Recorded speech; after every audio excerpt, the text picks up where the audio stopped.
Hello everyone and welcome back to my channel. Happy holidays. It is the holiday season and everyone is trying to get their recipes in order for Thanksgiving and Christmas. Look no further. I'm here to show you how I make my Southern style homemade cornbread dressing. This dressing is absolutely delicious. I'm going to start off by making my cornbread, and yes, I use Jiffy mix. I don't care for cornmeal. However, if you don't like Jiffy, you can use whatever brand you like, or you can go ahead and make it from scratch. The recipe is usually on the back of the box or on the back of your cornmeal bag if you want to use plain cornmeal. So this is the recipe that I'm using for the Jiffy. Simple. I'm actually using 3 boxes. I'm preheating my oven to 400 and I'm going to go ahead and prep that batter for my cornbread. So I melted down, this is about 1/4 cup of melted butter. I always put melted butter into my cornbread. It makes it very moist and tasty. And 3 boxes of cornbread will call for 3 eggs. So I beat the eggs down and I just poured it into the mix. So now I'm just going to mix all of this up. I'm not getting a hand mixer. I'm just going to use my spoon. Simple. Get this all mixed up and prepped and ready to put into my pan.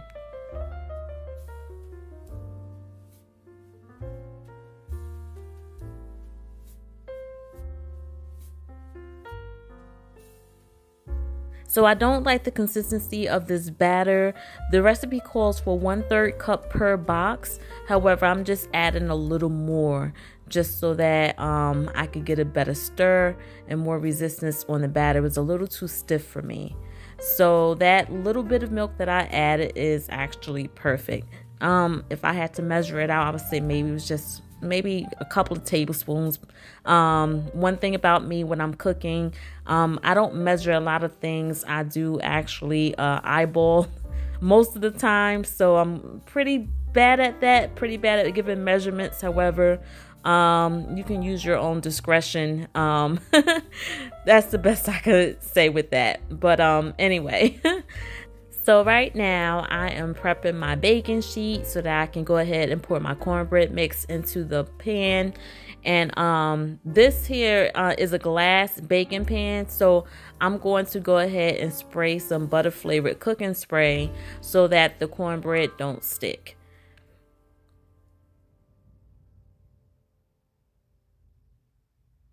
Just make sure that you're coating your baking pan all along the sides and the bottom. This way you can easily remove the cornbread once it's done. So now we're going to pour the batter into the pan.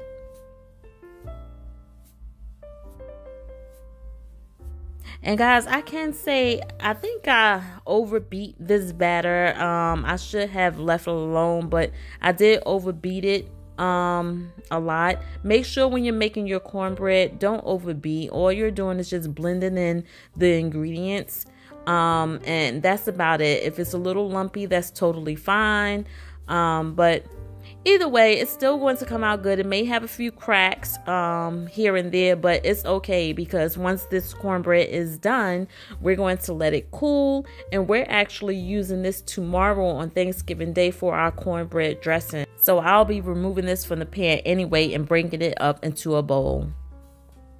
Make sure your oven is preheated on 400 and you're going to bake your cornbread for 20 minutes. Okay, the cornbread is done. It's been 20 minutes. The cornbread looks great. Right along the edges, you see it's nice and crispy. That's actually really good for our cornbread dressing. Remember I said I overbeat my cornbread mix? That's why I have the little cracks here and there. But like I said, it's totally fine. This cornbread is getting broken up anyway. And this is going to make a great cornbread for our homemade dressing tomorrow on Thanksgiving Day. 6 hours later. I'm back, guys. It is Thanksgiving Day. Happy Thanksgiving to you and your families. I wish you nothing but joy and peace this holiday season. So right now, we are going to continue with our cornbread dressing recipe. Right now, I am heating up 2 boxes of chicken broth, and I already added my herbs to the broth. We added some thyme. We also added some rosemary. And you gotta have that sage, guys. You cannot have homemade dressing without that sage or poultry seasoning. So right now I'm melting down some butter. So I chopped up this Holy Trinity last night, which is nothing but onions, green peppers, and celery. These are the vegetables that you're going to use for your homemade dressing.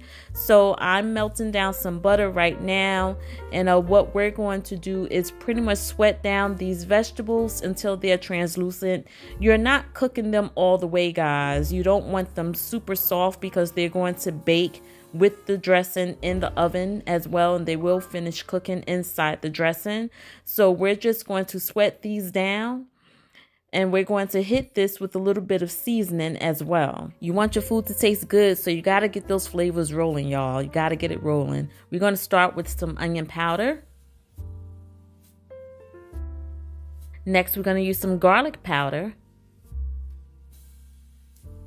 Then we're going in with some black pepper.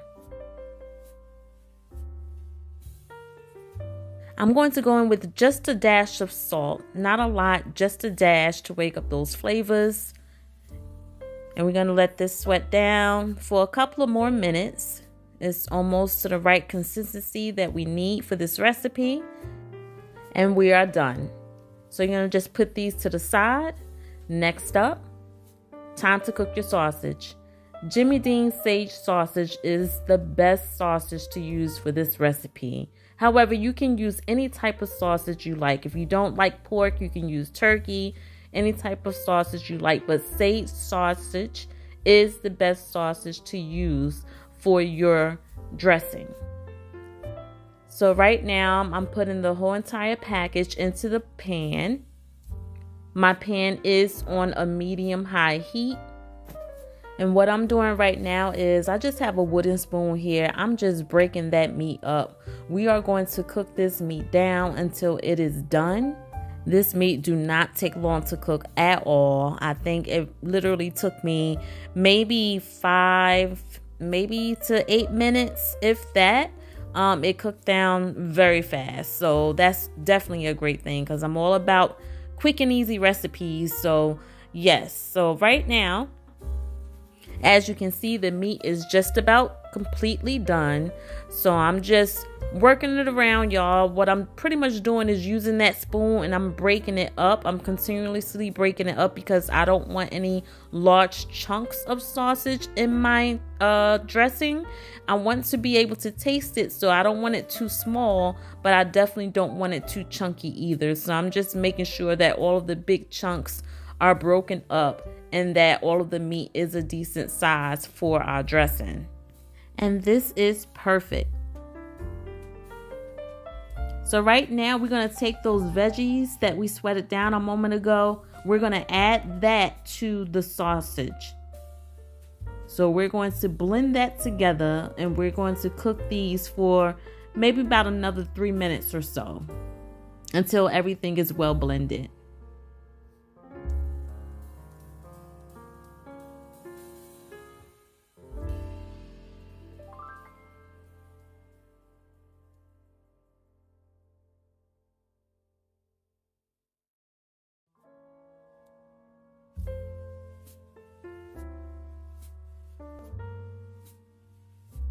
So right now I placed my meat and veggie mixture into a colander because the meat will generate a lot of grease. You do not want that in your dressing. So just make sure you drain all of the grease before you place your meat and your veggies into a bowl and set it to the side.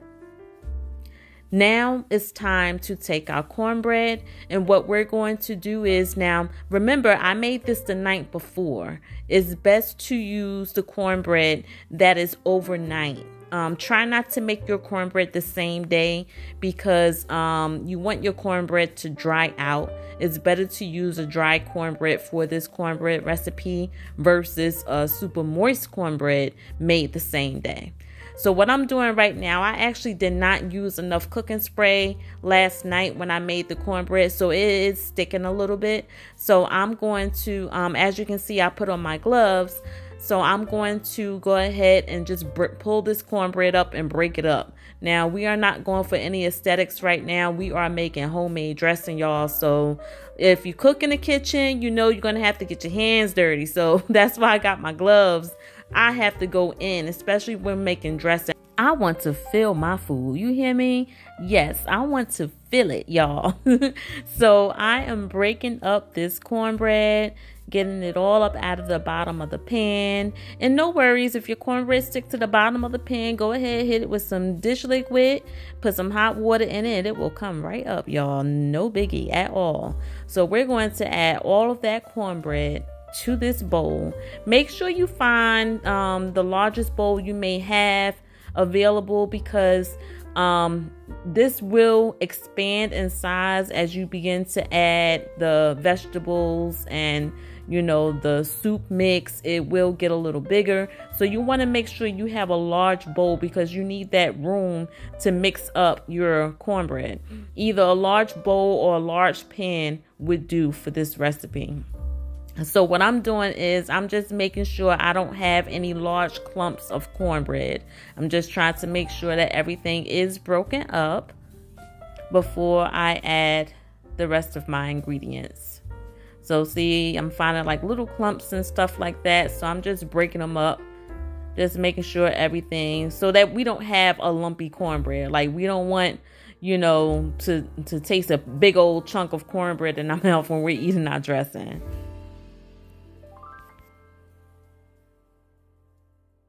Okay, time to add those veggies, y'all. You're going to go ahead with the sausage and the peppers, onions, and celery. Now, you can also use the tricolor peppers for this recipe. The red peppers and orange peppers will look very pretty in this recipe. I didn't have any red peppers or orange peppers to go along with this. I just had the green, which is totally fine. You just don't want to omit the pepper unless you're allergic or unless you just don't like peppers. But I think the peppers and the onions really help enhance the dressing recipe. That's definitely something that you don't want to skip out on, along with the celery as well. You definitely want to have that celery in there. But like I said, if you don't like it, then just keep it out. But it definitely enhances the recipe.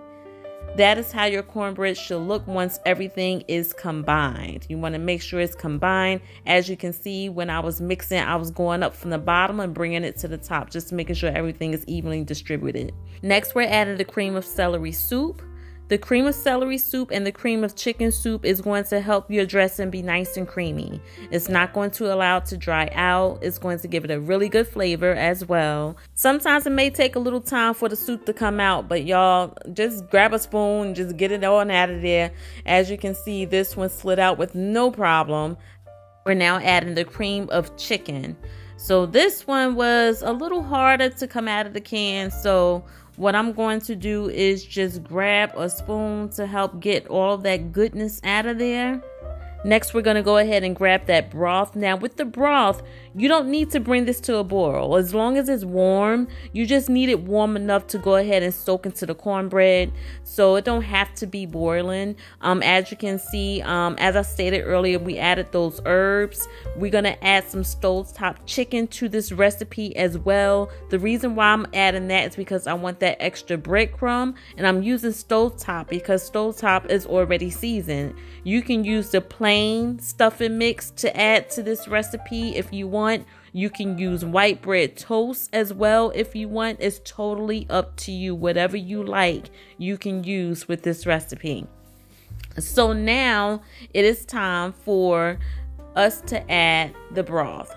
So right now I have a measuring cup, and my measuring cup is holding 4 cups of broth. but I'm not adding all of this at one time. You want to add just a little at a time, because you can always add more if you don't have enough, but if you add too much, you can mess up the entire recipe and your dressing will be way too wet.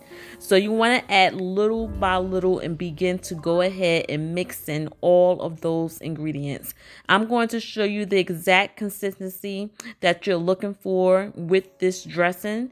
The main thing you don't want is a super dry dressing. You want your dressing moist, you want it tasty, you want it flavorful. So we're just going in little by little. As you can see, I could tell by the resistance on the spoon that the consistency is just not there. So as you can see, I'm just adding little by little of that broth to this mixture. And I'm just folding it in. I'm mixing from the bottom and bringing it up to the top, making sure all of those ingredients are combined and we don't have any cornbread on the bottom, any dry cornbread that's being left not mixed with the rest of this dressing recipe. As you can see, I have not yet added any extra seasonings to this dressing because I want to make sure that I taste this dressing first before I add anything to it. One thing you don't want is a very salty dressing. Now you will notice I did not put any salt into the broth. I only added my herbs, garlic powder, and onion powder. So right now we are going to go ahead and proceed with adding seasonings to this dressing. We're going to start with the rubbed sage. I love the taste of sage in my dressing. If you don't have sage, you can also use poultry seasoning. Also, as my mother used to use, you can use Bell's seasoning. I think Bell's seasoning is a little bit more pungent. So I actually had to take the top off that sage because it was not coming out. So I don't have time to be standing here all day. I'm tired. I've been in this kitchen all day. So let's go in with that garlic. We're going to go in with some garlic powder. Just go ahead and add it in there, y'all. I don't have any specific measurements. Use what you like. We're going to go in with some onion powder as well. If I had to give a measurement of this, I would say maybe a teaspoon, maybe a tablespoon, somewhere around there. Also, next up, we're going to go in with that celery salt. So with the seasonings, guys, only use a little bit. We're using several different seasonings, so you want to make sure you have that well balanced so that it's not overpowering the recipe. Next, I'm going in with the Maggi Pojo. This is just a chicken bouillon that's going to help boost the flavors of the dressing as well. As you can see, I'm only using a dash of these seasonings. Now, if you don't like the seasonings that I'm using, guys, you do not have to use it. You can just eliminate it. I'm just using a dash of each because I love the flavor of these seasonings when they are combined into the dressing. So you can always use the seasonings that you like. If you cannot use salt, if you're trying to stay away from the sodium, you can eliminate the salt and replace it with Mrs. Dash, and make sure you use your onion powders, your garlic powders. You just want to make sure you have some type of flavor going through your dressing. So right now, I am not using that spoon anymore. As you can see, I'm using my hand and I'm going in the dressing with my hands. But I did forget to add the black pepper. So I had to go ahead and get that black pepper and add that to my mixture. So I'm going to go ahead and proceed with mixing in all of these ingredients. As you can see, as stated before, I'm going in from the bottom and working my way up to the top. I'm not overworking it. I'm just making sure that all of the ingredients are combined into the mixture. As you can see, the consistency of my dressing, it is nice and creamy. Next up, we're going to add 1 stick of melted butter. Now this butter is going to help keep your dressing moist as well. So you're going to go ahead and add that, and you're going to go ahead and fold that into your mixture as well.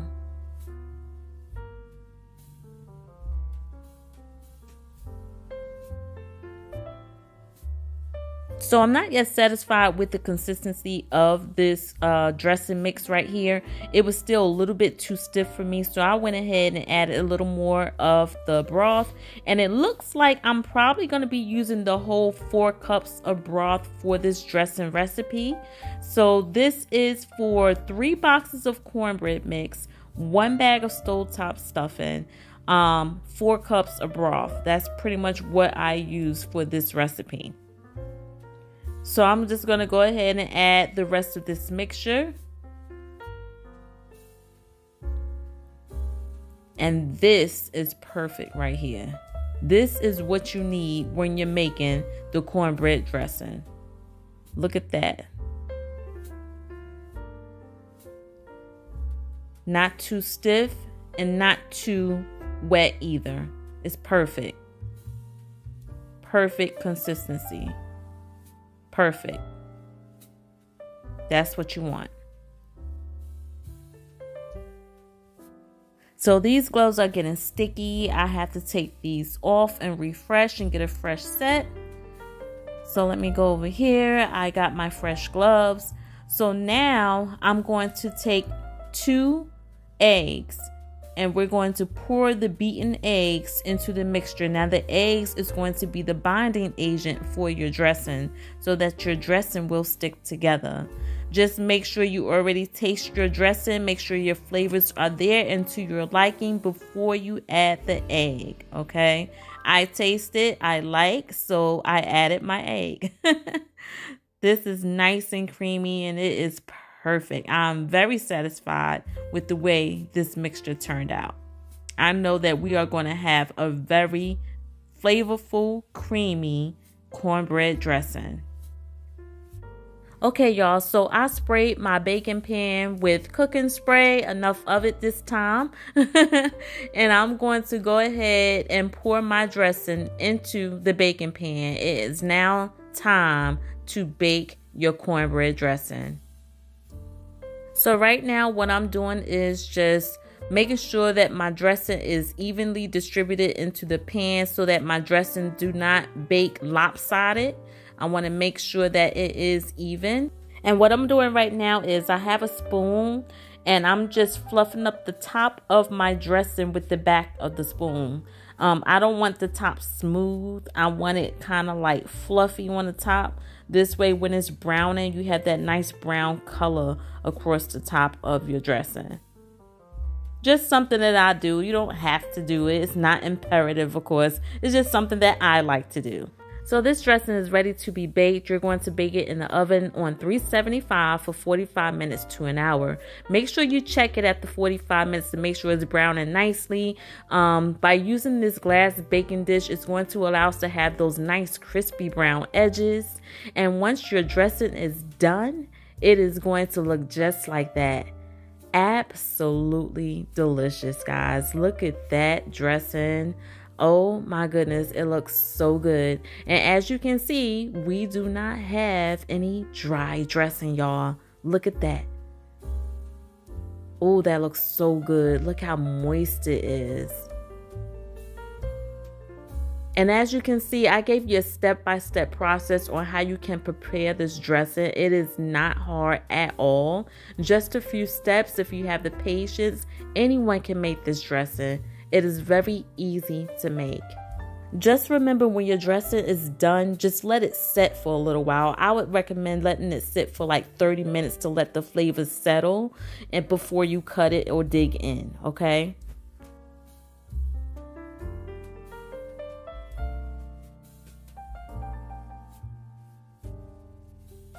I'm sure your family is going to go crazy over this recipe. When I tell you, y'all, it is so good. Make sure you leave me a comment below and let me know how you like this recipe or how you like to make your holiday dressing.